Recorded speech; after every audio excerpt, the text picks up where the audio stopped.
Pada suatu masa di antara dinding-dinding sunyi perpustakaan kerajaan Cirebon, duduklah seorang pemuda tampan, cerdas, dan penuh rasa rindu.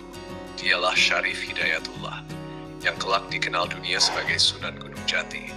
Matanya yang teduh menatap lembar demi lembar sebuah kitab kuno yang membahas tentang sosok Nabi Muhammad SAW, tentang wajah beliau yang bercahaya, akhlaknya yang mulia, dan keharuman pribadi beliau yang melebihi segala wangi di dunia.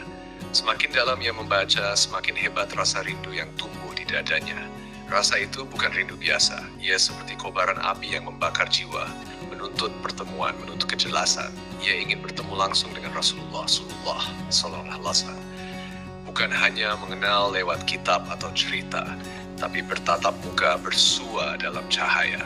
Keluarganya, terutama sang ibunda, telah berulang kali menasihatinya, "Anakku, Rasulullah telah wafat ratusan tahun silam.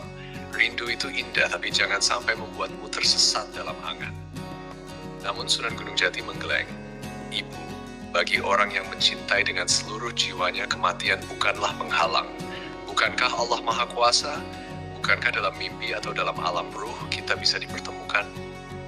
Maka mulailah perjalanannya, bukan perjalanan biasa. Ini adalah pengembaraan ruhani. Ia tinggalkan istana, keluarga, kenyamanan, dan segala kemegahan. Ia berjalan menembus padang pasir, menyusuri jalan-jalan sunyi di negeri-negeri Timur Tengah. Setiap malam ia berdoa, menangis dalam sujudnya, mengharap satu hal, bertemu Nabi Muhammad SAW. Hari demi hari berlalu, 50 hari, 70 hari, hingga mencapai 100 hari. Tapi bayang Rasul tak juga hadir, bahkan dalam mimpi pun belum. Hati Sunan Gunung Jati mulai digelayuti rasa putus asa. "Ya Rasulullah, apakah cintaku belum cukup tulus? Apakah rinduku belum pantas dijawab?"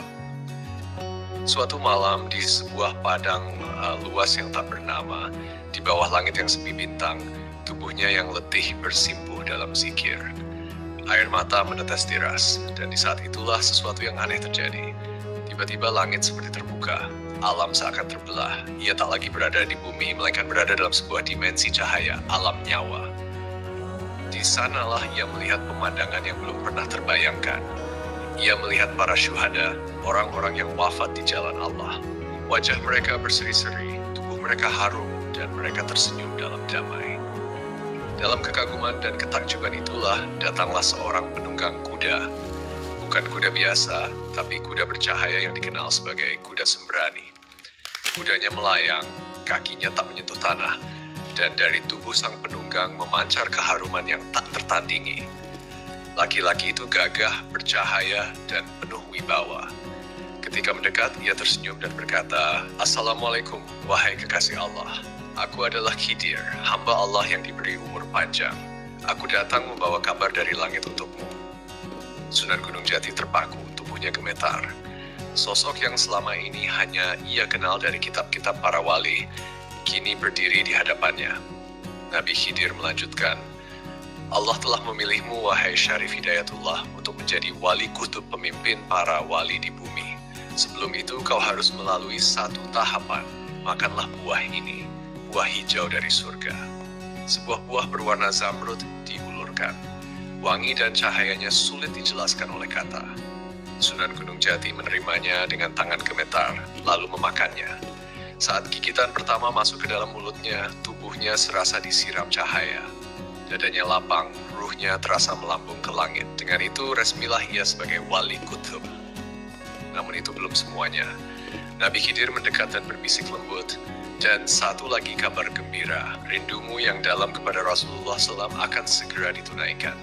Bersiaplah, kau akan segera bersua dengan sang Nabi dalam keadaan yang tak terduga. Allah telah menerimamu sebagai kekasih, sebagaimana engkau mencintai Rasulnya dengan sepenuh hati." Sunan Gunung Jati meneteskan air mata. Untuk pertama kalinya hatinya benar-benar tenang. Ia tahu rindu itu tidak sia-sia, bahwa cinta sejati bila sungguh-sungguh pasti akan dijawab oleh Sang Maha Cinta. Dan begitulah pertemuan Sunan Gunung Jati dengan Nabi Khidir bukan sekadar perjumpaan dua sosok mulia. Itu adalah tonggak penting dalam perjalanan spiritual beliau, dari seorang pencari menjadi seorang pembimbing, Dari pemuda rindu menjadi wali yang ditunjuk langit, dan dari air mata rindu tumbuhlah cahaya kewalian yang kelak menerangi Nusantara.